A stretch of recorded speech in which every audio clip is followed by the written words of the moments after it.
ground ఏదో అటుకాను సరే బుద్ధుడికే నా ఫోటో తెలియలేదా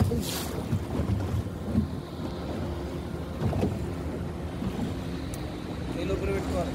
చేయి లోపల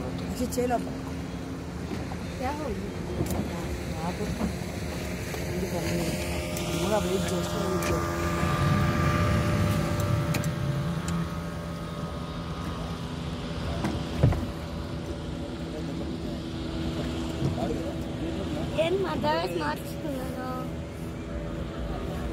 ఇంతలో కూర్చుంటా అంటే ఒక్కో వీడియో రాలా ఎట్లా రాదు తీసిన చందాలకి తీసుకో చాలు ఫోటోస్ తీసుకున్నాను మనకి చూడు ఎంత హ్యాపీగా చూడు నాకు ఇప్పుడు సెంటర్లో ఉన్నాం ఇంటికి నేను తీస్తాను వాటర్ మధ్యలో ఉన్నాం మనం